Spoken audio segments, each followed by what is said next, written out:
BJP రాష్ట్ర అధికార ప్రతినిధి సంగప్ప గారు ఉన్నారు. వారితో మాట్లాడదాం. ప్రజాహిత యాత్ర ఎలా కొనసాగుతుంది, ప్రజల నుండి ఎటువంటి రెస్పాన్స్ వస్తుంది అనేది.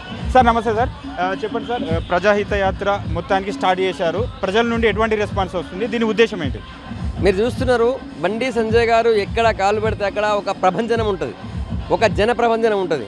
ఈరోజు కొండగట్టు అంజన స్వామి దగ్గర ఆయన ప్రత్యేక పూజలు నిర్వహించి ఈరోజు మేడిపల్లి నుంచి ప్రజాహిత యాత్ర స్టార్ట్ అయింది. ఇది మొత్తం లోక్సభ పరిధిలో ఉన్నటువంటి అన్ని నియోజకవర్గాల్లో ఆయన ఈ యాత్ర చేస్తారు. ఇది ప్రతి విలేజ్ని వీలైనంత వరకు ఎక్కువ విలేజ్ని కనెక్ట్ అయ్యి వాళ్ళు కలవాలన్నది ఆయన ఉద్దేశం. ఖచ్చితంగా ఈ యాత్ర ఒక అద్భుతమైనటువంటి విజయాన్ని సాధిస్తుంది. ఇప్పటికే కరీంనగర్ లోక్సభ నియోజకవర్గంలో ప్రజలందరూ కూడా బండి సంజయ్ గారికి కావాలి ఎదురు చూస్తున్నారు. నరేంద్ర మోడీ గారు ప్రధాని కావాలని ఎదురు చూస్తున్నారు ముఖ్యంగా. సో నరేంద్ర మోడీ గారు ప్రధాని కావాలి, సంజయ్ గారు ఎంపీ కావాలన్నది ఇక్కడ ప్రజల అభిమతం. అందుకే మీరు చూస్తున్నారు, ఎక్కడ పోతే అక్కడ జనం నీరాజన పలుకుతున్నారు. ఎంత రష్ ఉంది, ఎంత జనం ఎంతమంది వస్తున్నారు మీరే చూస్తున్నారు. సో ఇది సంజయ్ అన్న మార్క్. అది ఆయన ప్రజా సంగ్రామ యాత్ర చేసినప్పుడు భారతదేశంలోనే చరిత్ర. ఆయన చేసినటువంటి ప్రజా సంగ్రామ యాత్ర భారతదేశంలో ఇప్పటివరకు ఆ స్థాయిలో ఇప్పటిదాకా ఏ పొలిటీషియన్ కూడా ఒక పాదయాత్ర చేయలేని పరిస్థితి. ఈ అసెంబ్లీ విషయానికి వస్తే 3 స్థానాల నుంచి 8 స్థానాలు వచ్చారు. 23% ఓటు బ్యాంకు తోటి పదిలంగా ఉన్నప్పటికీ మ్యాజిక్ ఫిగర్ దాటిపోయలేరు. అంటే ప్రభుత్వ వ్యతిరేకత కాంగ్రెస్ చేతిలోకి వెళ్ళింది. బీజేపీకి అంటే అధికార మార్పు అంటే బీజేపీ బండి సంజయ్ గారిని రాష్ట్ర అధ్యక్షుల్ని మార్చడం ద్వారానే ఈ ప్రజలు రిసీవ్ చేసుకోలేరు, బీఆర్ఎస్ను బీజేపీ రెండు ఒకటే అని ఒక మెసేజ్ వెళ్ళింది. ఎలా అంటారు ఇది? సరే, మీరు అన్న దాని మీద నేను కామెంట్ చేయను, కానీ ఒకటి వాస్తవం, ప్రజలు కేసీఆర్ని గద్దె దించాలనుకున్నారు, గద్దె దించినారు. అయితే ఆ ప్రభుత్వ వ్యతిరేక ఓటు మాకు రావాల్సింది, మాకు రాలేదు, కాంగ్రెస్ పోయింది. దాని రకరకాల రాజకీయ సమీకరణలు ఉంటాయి, ఎక్కడికక్కడ లోకల్ ఇష్యూస్ ఉంటాయి. ఆ తర్వాత కొన్నిసార్లు డిఫరెంట్ ఇష్యూస్ పనిచేస్తాయి. స్థానిక సమస్యలు కావచ్చు, రాజకీయ సమస్యలు కావచ్చు, సామాజిక అంశాలు కూడా పనిచేస్తాయి. అది అసెంబ్లీ.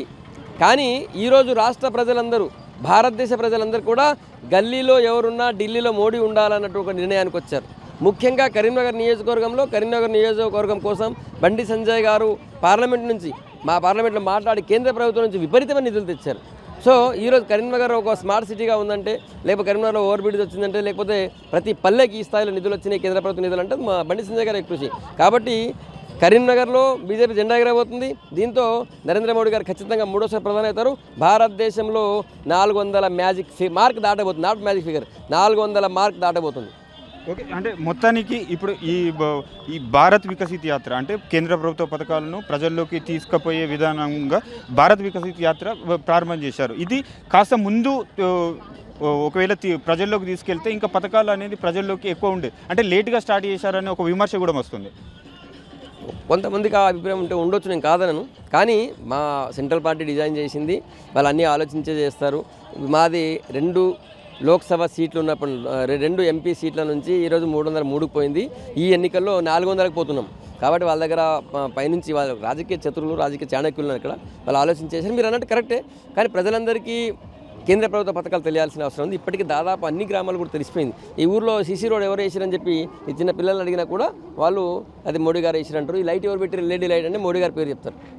ఈరోజు రేషన్ బియ్యం ఎవరు ఇస్తున్నారంటే మోడీ గారు ఇస్తున్నారని చెప్పి ప్రతి ఊర్లో కూడా చర్చ అయిపోయింది. బీజేపీ ఎక్కువ మెట్రోపాలిటన్ సిటీస్, నగరాలలో ఎక్కువ ఫస్ట్ నుండి విస్తరించి ఉంటుంది. అంటే పల్లెల్లో కమలం తీసుకెళ్లే అంటే పరిస్థితి ఉందా ఇప్పుడు? అంటే రిసీవ్ చేసుకుంటున్నారా గ్రామస్థాయి? చూడండి సార్, ఆదిలాబాద్ తెలంగాణ రాష్ట్రానికి ఒక మారుమూలగా ఉన్నటువంటి జిల్లా. ఆదిలాబాద్లో గోండుగూడాలు, చాలా చిన్న పల్లెటూర్లు ఉంటాయి. ఆదిలాబాద్లో బీజేపీ గెలిచింది. పక్కనటువంటి ముజోల్లో బీజేపీ గెలిచింది. పక్క సిర్పూర్ చాలా రిమోట్ ఏరియా, సిర్పూర్లో బీజేపీ గెలిచింది. ఇట్లా చెప్పుకుంటూ పోతే మీకు చాలా చోట్ల విలేజ్లలో కూడా బీజేపీ గెలిచింది. చాలా నియోజకవర్గాల్లో బీజేపీ గట్టి పోటీ ఇచ్చింది. అట్లా అనుకుంటే మీరు రూరల్లో లేదనుకుంటే ఇన్ని ఓట్లు ఎట్లా వస్తాయి? ఓకే, అంటే రాష్ట్ర అధ్యక్షులు కిషన్ రెడ్డి గారు చాలా స్పష్టంగా చెప్పారు, బీఆర్ఎస్ పని అయిపోయింది, బీఆర్ఎస్ వాళ్ళను వచ్చి బీజేపీలో జాయిన్ కమ్మంటున్నారు. ఏ మెసేజ్ ఇస్తారు? ఖచ్చితంగా మీరు చూడండి, త్వరలో బీఆర్ఎస్ నుంచి చాలా పెద్ద తలకాయలన్నీ కూడా బీజేపీ రాబోతున్నాయి. ఒకటి, కానీ బీజేపీ కేవలం బయట నుంచి వచ్చే పెద్ద లీడర్ల కోసం చూడదు. బీజేపీ మా పార్టీలో ఉన్నటువంటి నాయకత్వాన్ని కార్యకర్త స్థాయి నుంచి పెంచుకుంటూ పోయేటువంటి కార్యక్రమం చేస్తుంది. మేము ఎప్పుడు కూడా పారాషూట్ లీడర్ల కోసం ఎదురు చూడం. అట్లా అని చెప్పి వద్దనే పార్టీ కాదు, కానీ వాళ్ళ కోసమే ఎదురు చూసే పార్టీ మాత్రం కాదు. ఈరోజు నేను ఒక సామాన్య వ్యక్తిని, నాకు బీజేపీ టికెట్ ఇచ్చింది. తర్వాత చాలా నియోజకవర్గాల్లో మామూలు వ్యక్తులకు టికెట్ ఇచ్చింది. నరేంద్ర మోడీ గారు ఎవరు? రైల్వే స్టేషన్లో ఛాయ్ అమ్మినటువంటి వ్యక్తి. ఆయన వాళ్ళ ఇంట్లో వాళ్ళ నాన్ననో వాళ్ళ పెద్దనాన్నో అన్ననో తమ్ముడో ఎవరో ఎంపీ ఎమ్మెల్యే మంత్రి కాదు కదా. సో బీజేపీ వీలైనంత వరకు మా కార్యకర్తలు తయారు చేసుకుంటూనే ఎవరన్నా వస్తే వాళ్ళకి ఆహ్వానిస్తుంది. ఓకే, అంటే ఇప్పుడు ఇప్పుడు 6 గ్యారెంటీలు కాంగ్రెస్ ప్రచారంలోకి తీసుకెళ్ళిన 6 గ్యారెంటీలు ఏవైతే ఉన్నాయో అసలు ఈ 6 గ్యారెంటీలు సాధ్యమైన రాష్ట్ర బడ్జెట్ను మించిపోతున్నాయి. ఆల్రెడీ 1,00,000 కోట్లు దాటిపోయింది రాష్ట్ర బడ్జెట్. సార్ మీకు విషయం చెప్పాలా, 6 గ్యారెంటీలు మేము అమలు చేయలేమని చెప్పి ఈరోజు తెలంగాణ రాష్ట్ర ప్రభుత్వం రేవంత్ రెడ్డి గారి నేతృత్వం రాష్ట్ర ప్రభుత్వం చేతులెత్తేసింది. 6 గ్యారెంటీలకు అయ్యే ఖర్చు ఎంత, వాళ్ళు పెట్టిన బడ్జెట్ అంతా చూస్తే అర్థమైపోతుంది. 20% బడ్జెట్ కూడా పెట్టలే వాళ్ళకి అయ్యే ఖర్చులో 20%, 17-18% కూడా వాళ్ళు బడ్జెట్ పెట్టలేదు, కేటాయింపులు చేయలేదు 6 గ్యారెంటీ కోసం. ఎట్లా సాధ్యమవుతుంది? కేవలం మీరు చూసినట్టు ఒక బీసీ సంక్షేమానికి 20,000 కోట్లు పెడతాం ప్రతి ఏటా అన్నారు, 8,000 కోట్లు పెట్టారు. అది కేటాయింపులు చేశారు. ఇచ్చేటప్పుడు 1,000 కోట్లు ఇస్తారో 2,000 కోట్లు ఇస్తారో తెలియదు. ఆ తర్వాత వ్యవసాయ రంగానికి 19,000 కోట్లు ఇచ్చారు. అందులో దాదాపు 3,500 కోట్ల పైగా జీతాలే ఉంటాయి వ్యవసాయ శాఖకు సంబంధించినవి. 15,000 కోట్లు 15,000 కోట్లు ఎవరు ఏ రైతు ముక్కలో వేస్తారు? ఇప్పుడు రైతు రుణమాఫీ చేయాలా, 2 లక్షల రుణమాఫీ చేయాలి, రైతు బంధు ఇవ్వాలా, రైతులకు సబ్సిడీలు ఇవ్వాలా, విత్తన సబ్సిడీలు ఇవ్వాలా, అవన్నీ ఎక్కడైతే ప్రత్యేకంగా ప్రస్తావించారు? ఎక్కడ కౌలు రైతులు, రైతు కూలీలు ఎక్కడ, వాళ్ళకి ఏం ప్రస్తావన ఉంది? రైతులకి, బీసీలకి, మహిళలకి, అన్ని వర్గాలకి ఈ రాష్ట్ర ప్రభుత్వం మోసం చేసింది. అది బడ్జెట్ స్పష్టంగా చెప్పింది, మేము చెప్పడం కాదు, బడ్జెట్ స్పష్టంగా చెప్పింది. ఇప్పుడు గతంలో 10-15 తారీఖు వచ్చే వరకు కూడా ఉద్యోగస్తులకు జీతాలు ఇవ్వని పరిస్థితి. ఇప్పుడు 1-2 తారీఖే మేము కాంగ్రెస్ ఉద్యోగస్తులకు జీతాలు వేస్తున్నాం అని చెప్తున్నారు. చాలా సంతోషం. ఇది ప్రతి నెల కంటిన్యూ చేయాలని చూస్తున్నా, మేము కూడా అడుగుతున్నాం. ప్రతి నెల కంటిన్యూ చేయాలి. చేసినప్పుడు ఒక 3-4 నెలల తర్వాత అడగండి, అప్పుడు చెప్తాను. ఓకే, మొత్తం 4 నుండి ఇప్పుడు గతంలో ఉన్న 4 నుండి ఇప్పుడు ఎన్ని సీట్లు గెలవబోతున్నారు? బండి సంజయ్ గారు చెప్పారు ఓల్డ్ సిటీలో చార్మినార్ సీటు కూడా మేము గెలుస్తామని కాన్ఫిడెన్స్గా చెప్పారు. Bharatiya Janata party all India general secretary Bandi Sanjay గారు చెప్పారు 17 సీట్లలో గెలుస్తున్నామని చెప్పి. ఆయన ఏది ఓల్డ్ సిటీ హైదరాబాద్ ఎంపీ కూడా గెలుస్తామని చెప్పారు. ఆయన కంటే నేను ఇంకా వేరే అనాలిసిస్ లేదు.